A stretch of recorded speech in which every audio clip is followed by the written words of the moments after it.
Hello दोस्तों, कभी कभी जिंदगी में कोई ऐसा पल आता है जब जिसे हमने दिल से चाहा वही हमें तोड़कर चला जाता है। पर क्या हो अगर मैं तुमसे कहूं कि वही इंसान एक दिन खुद लौट कर आएगा और तुम्हारे पैरों में गिर के बोलेगा, मुझसे गलती हो गई, मुझे माफ कर दो। हाँ, ये मुमकिन है, लेकिन इसके लिए तुम्हें किसी को पीछा नहीं करना, किसी को मनाना नहीं। बस चुपचाप ये 7 काम करने हैं जो तुम्हें न सिर्फ उसके दिल में जगह वापस दिलाएंगे बल्कि उसे अपनी गलती का एहसास भी कराएंगे। तो अगर तुम भी चाहते हो कि वो खुद लौटे और माफी भी मांगे तो ये वीडियो आखिर तक जरूर देखना, क्योंकि आगे जो बातें मैं बताने वाला हूं वो तुम्हारी सोच पूरी तरह बदल देंगी। तो चलिए शुरू करते हैं इस वीडियो को। पहला पॉइंट, अपनी भावनाओं पर काबू पाना, इमोशनल डिटैचमेंट। जब कोई हमें छोड़कर चला जाता है तो हम सबसे बड़ी गलती ये करते हैं, हम अपनी इमोशंस के गुलाम बन जाते हैं। हम हर वक्त उसके बारे में सोचते रहते हैं, उसके लौट आने की उम्मीद में खुद को तोड़ते रहते हैं। पर स्टोइसिज्म यही सिखाता है कि जो चीज तुम्हारे नियंत्रण में नहीं है उसके लिए खुद को जलाना अपने अस्तित्व का अपमान करना है। एक सच्चा स्टोइक ये समझता है कि किसी का जाना, किसी का बदल जाना, ये उसके फैसले हैं, तुम्हारे नहीं। तुम्हारा काम सिर्फ एक चीज है, अपने ऊपर नियंत्रण रखना। अपनी भावनाओं को, अपनी एनर्जी को और अपने टाइम को बेकार मत जाने दो। जब तुम उस इंसान को याद करते हो जो जा चुका है तो तुम उसे दोबारा अपने अंदर जिंदा कर देते हो, और हर बार ऐसा करने से तुम खुद को कमजोर बनाते हो। स्टोइसिज्म कहता है, जो चला गया उसे जाने दो, जो बचा है उस पर ध्यान दो।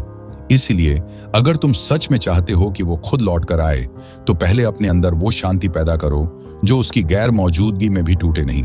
तुम्हारा शांत रहना, तुम्हारा स्थिर रहना, यही तुम्हारा सबसे बड़ा जवाब है। लोग तब लौटते हैं जब उन्हें एहसास होता है कि जिसे वो छोड़ आए थे वो अब भी वही है, पर पहले वाला नहीं रहा, वो और मजबूत और संतुलित बन चुका है। तो आज से खुद से वादा करो, कोई भी इमोशन, चाहे प्यार हो, गुस्सा हो या उदासी, तुम्हारे ऊपर हावी नहीं होगा। तुम्हारा माइंड तुम्हारे कंट्रोल में रहेगा, क्योंकि स्टोइसिज्म का पहला सिद्धांत यही है, तुम्हारे साथ क्या हुआ वो मायने नहीं रखता, तुमने उस पर कैसे प्रतिक्रिया दी वही तुम्हें डिफाइन करता है। दूसरा पॉइंट, अपने मूल्य को समझो और खुद को उसका प्रमाण बनाओ। Self worth through action. जब कोई हमें छोड़कर चला जाता है तो हम अक्सर यही सोचते हैं, क्या मुझ में कमी थी? हम खुद को दोष देने लगते हैं, अपनी ही कीमत कम आंक लेते हैं। लेकिन स्टोइसिज्म कहता है, किसी का व्यवहार तुम्हारी वैल्यू का पैमाना नहीं हो सकता। एपिक्टेटस ने कहा था, अगर कोई तुम्हें छोड़ गया तो उसने सिर्फ अपनी सोच दिखाई है, तुम्हारी कीमत नहीं। सच्चा स्टोइक व्यक्ति कभी दूसरों की नजरों से खुद को नहीं मापता। वो जानता है कि उसकी वैल्यू उसके एक्शंस, उसके डिसिप्लिन और उसके कैरेक्टर से तय होती है, किसी की मौजूदगी या गैर मौजूदगी से नहीं। अगर वो इंसान तुम्हें छोड़कर चला गया तो अब तुम्हारा काम उसे याद करना नहीं है, बल्कि अपने अंदर वो वर्जन बनाना है जिसे छोड़ना किसी के लिए भी आसान ना हो। क्योंकि जब तुम अपनी वैल्यू को समझना शुरू करते हो तब दुनिया खुद तुम्हारे लिए बदलने लगती है। खुद को उस इंसान की तलाश में मत खो दो जो चला गया, खुद को उस इंसान में बदलो जिसे खो देना किसी के लिए सबसे बड़ी गलती लगे। यही स्टोइक रास्ता है। अपने दर्द को फ्यूल बनाओ और उसे खुद को साबित करने में लगाओ। जब तुम अपने काम, अपने व्यवहार और अपने शांत कॉन्फिडेंस से दुनिया को दिखाने लगते हो कि तुम्हें किसी वैलिडेशन की जरूरत नहीं, तब वही लोग जो तुम्हें नजरअंदाज करते थे धीरे धीरे तुम्हारी खामोशी में अपनी गलती ढूंढने लगते हैं। याद रखो, स्टोइसिज्म ये नहीं सिखाता कि दूसरों को सजा दो, वो सिखाता है कि खुद को इतना मजबूत बनाओ कि किसी की मौजूदगी या माफी तुम्हारी जरूरत न रहे। और जब तुम उस लेवल तक पहुंचते हो तो वही इंसान जो चला गया था तुम्हारे बदले हुए सुकून और ताकत को देखकर खुद पछतावे में जलता है। तीसरा पॉइंट, उसकी गैर मौजूदगी पर प्रतिक्रिया देना बंद करो। Silence is your power. जब कोई हमें छोड़ जाता है तो अंदर से सबसे ज्यादा जलाने वाली चीज उसकी खामोशी नहीं बल्कि हमारी अपनी बेचैनी होती है। हम बार बार सोशल मीडिया चेक करते हैं, उसकी लास्ट सीन देखते हैं, उसके पोस्ट पर नजर रखते हैं, और हर बार हम खुद को यह याद दिलाते रहते हैं कि वो अब हमारी जिंदगी में नहीं है। पर स्टोइसिज्म हमें यही सिखाता है, जिस चीज पर तुम्हारा नियंत्रण नहीं उसके पीछे अपनी शांति मत खो। जब तुम उसकी गैर मौजूदगी पर रिएक्ट करना बंद कर देते हो तो तुम अपनी ताकत वापस पा लेते हो। तुम्हारी खामोशी तब सिर्फ खामोशी नहीं रहती, वो एक मैसेज बन जाती है कि अब तुम किसी के फैसले से नहीं टूटते। स्टोइक्स कहते हैं, सच्चा बदला खुद को बेहतर बना लेना है। जब तुम जवाब देने, स्पष्टीकरण मांगने या दिखाने की कोशिश नहीं करते कि तुम भी ठीक हो, बल्कि सच में खुद को अंदर से ठीक करने लगते हो, तब तुम्हारा व्यवहार एक शक्ति बन जाता है। लोगों को सबसे ज्यादा झटका तब लगता है जब वो देखते हैं कि उनके जाने के बाद भी तुम पहले से ज्यादा शांत, स्थिर और आत्मनिर्भर हो। ये वही पल होता है जब पछतावा शुरू होता है, क्योंकि इंसान हमेशा उसी को याद करता है जो उसकी अनुपस्थिति में भी डगमगाया नहीं। तो अगर तुम चाहते हो कि वो लौटे, तो उसे अपने शब्दों से नहीं, अपनी चुप्पी से जवाब दो। क्योंकि स्टोइसिज्म ये नहीं कहता कि दूसरों से दूर रहो, बल्कि ये कहता है खुद के भीतर इतने मजबूत बनो कि किसी की गैर मौजूदगी तुम्हें तोड़ ना सके।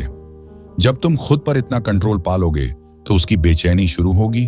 वो खुद सवाल करने लगेगा, क्या उसने सच में मुझे भुला दिया? और यहीं से शुरुआत होगी उसकी वापसी की। चौथा पॉइंट, अपनी ऊर्जा को अपने उद्देश्य में लगाओ। Shift pain into purpose. जब कोई तुम्हें छोड़ जाता है, तो उसके जाने के बाद जो खालीपन पैदा होता है, वो खालीपन सिर्फ प्यार का नहीं होता, वो उस जगह का होता है जहां पहले तुम्हारी एनर्जी बहती थी। और अगर तुम उस एनर्जी को बस सोचने, रोने या उम्मीद लगाने में लगा दोगे, तो तुम खुद को उसी जगह अटका दोगे जहां से वो तुम्हें छोड़कर गया था।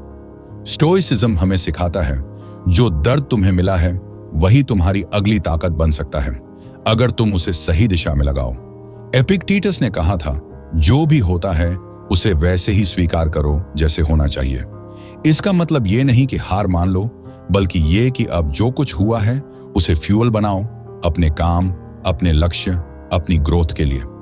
जिस दिन तुम अपने दर्द को अपने पर्पस में बदल देते हो, उसी दिन तुम अपनी किस्मत बदलना शुरू कर देते हो। क्योंकि अब तुम्हारी एनर्जी किसी इंसान पर नहीं, बल्कि अपने भविष्य को बनाने में लगती है। स्टोइक व्यक्ति हर घटना को एक अवसर की तरह देखता है। कोई चला गया, ठीक है, अब मेरे पास और समय है खुद को बेहतर बनाने का। किसी ने धोखा दिया, बढ़िया, अब मुझे समझ आया कि मुझे किस पर भरोसा नहीं करना चाहिए। हर घटना उसे रिफाइन करती है, न कि तोड़ती है। जब वो इंसान जो तुम्हें छोड़कर गया था देखता है कि तुम अब भी वही नहीं रहे, कि अब तुम हर दिन अपने लक्ष्य की तरफ बढ़ रहे हो, अपने काम में डूबे हो, अपने पैशन में जले हुए हो, तो उसके अंदर एक गहरी बेचैनी पैदा होती है। वो सोचता है, मैंने जिसे छोड़ा था वो तो अब पहले से कहीं ज्यादा मजबूत, स्थिर और सफल बन गया है। यही वो पल होता है जब अट्रैक्शन वापस जागता है, लेकिन अब हालात उलट चुके होते हैं। पहले वो तुम्हें छोड़ गया था, अब वो तुम्हें पाने की कोशिश करेगा। तो आज से अपने हर दर्द, हर टूटन, हर कमी को अपने उद्देश्य का ईंधन बना लो। क्योंकि स्टोइसिज्म कहता है, अगर तुम्हारा दर्द तुम्हें तोड़ नहीं रहा, तो यकीन मानो वो तुम्हें गढ़ रहा है। पांचवां पॉइंट, माफ करो लेकिन वापसी मत मांगो। Forgive, don't seek return. जब कोई हमें चोट पहुंचाता है, तो हमारा पहला इंस्टिंक्ट होता है वो वापस आए, माफी मांगे और मान ले कि गलती उसी की थी। लेकिन स्टोइसिज्म यही सिखाता है, तुम्हें सुकून तभी मिलेगा जब तुम उस सुकून को किसी और से जोड़ना बंद कर दोगे।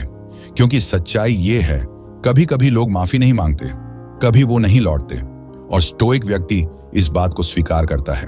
वो जानता है कि उसका दिल अगर शांति चाहता है, तो उसे दूसरों से क्लोजर नहीं, खुद से क्लोजर लेना होगा। एपिक्टेटस ने कहा था, दूसरों को वैसा ही बर्ताव करने दो जैसा वो करते हैं, तुम वैसा करो जैसा तुम्हारे मूल्य कहते हैं। इसीलिए अगर किसी ने तुम्हें धोखा दिया या छोड़कर चला गया, तो उसके लौटने का इंतजार मत करो। क्योंकि जिस दिन तुम उसे दिल से माफ कर देते हो, उस दिन तुम अपनी आत्मा को आजाद कर देते हो। माफी का मतलब ये नहीं कि तुमने भूल गया, बल्कि ये कि अब तुम उसके असर में नहीं हो। अब उसकी याद तुम्हें तोड़ती नहीं, सिखाती है। अब तुम उस घटना को दुख की तरह नहीं, सीख की तरह देखते हो।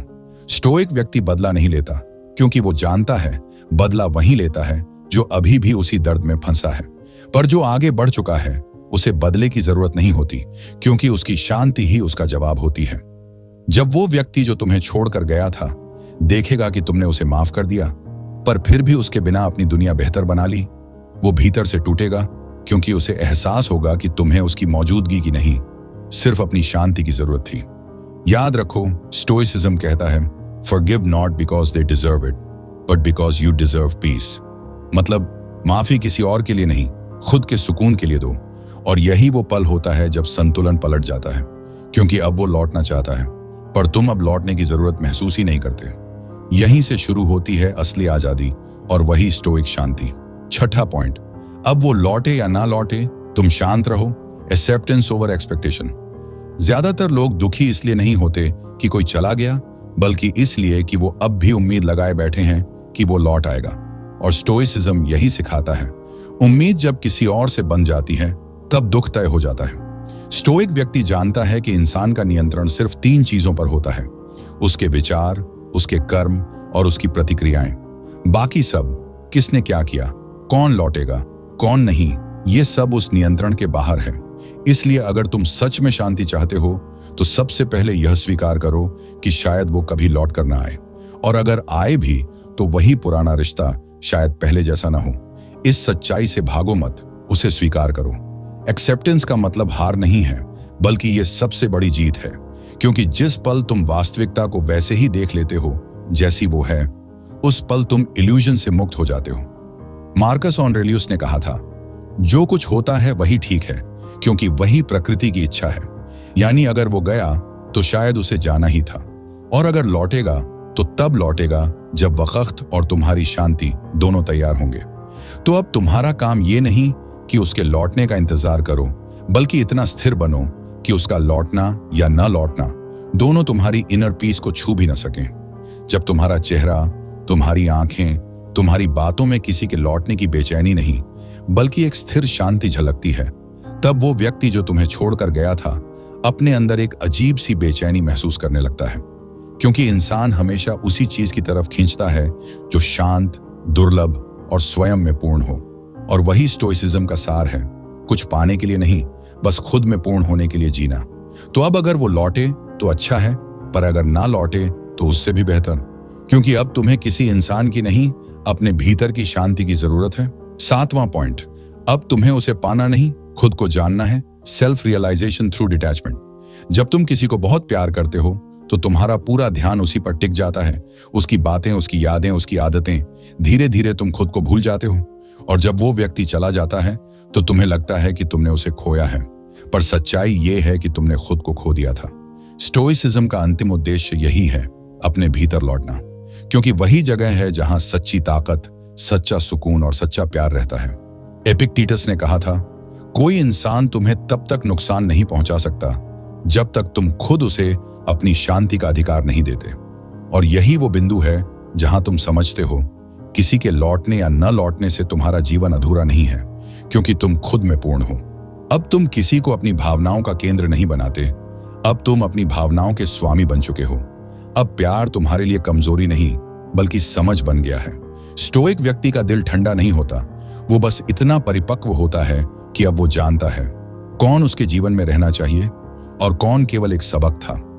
जब तुम इस अवस्था में पहुंचते हो तो तुम्हारे चेहरे पर कोई शिकायत नहीं रहती, सिर्फ एक शांति होती है जो हर उस इंसान को महसूस होती है जो तुम्हें देखता है। और यही वो पल होता है जब जिंदगी पलट जाती है, क्योंकि अब तुम उसके लौटने की इच्छा से नहीं, बल्कि अपनी आत्मा की पूर्णता से जी रहे होते हो।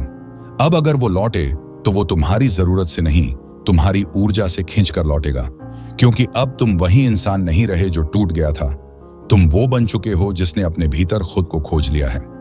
यही स्टोइसिज्म का शिखर है, जहां प्यार भी है, करुणा भी है, लेकिन किसी पर निर्भरता नहीं, जहां यादें भी हैं पर बेचैनी नहीं, जहां तुम हर चीज को स्वीकार करते हो क्योंकि तुम जान चुके हो सुकून किसी के लौटने में नहीं, बल्कि खुद के भीतर लौट आने में है। हाँ तो दोस्तों, ये थी वो 7 बातें जिसे आपने अगर अपने लाइफ में जगह दे दी तो फिर कभी किसी के चलते अपनी लाइफ को बर्बाद नहीं कर पाओगे। अगर तुमने इस वीडियो को यहां तक सुना है तो यकीन मानो तुम अब पहले वाले इंसान नहीं रहे, क्योंकि स्टोइसिज्म तुम्हें सिखाता है कि हर दर्द एक शिक्षक है और हर गिरना एक नई शुरुआत। अब फैसला तुम्हारा है, क्या तुम फिर वही पुरानी गलती दोहराओगे या इस बार खुद को इतना मजबूत बनाओगे कि कोई भी जुदाई तुम्हें तोड़ ना सके। अगर तुम सच में इस बार खुद को जीतने के लिए तैयार हो तो नीचे कमेंट में लिखो, I am ready to rise, क्योंकि ये सिर्फ कमेंट नहीं, तुम्हारा खुद से किया हुआ वादा होगा।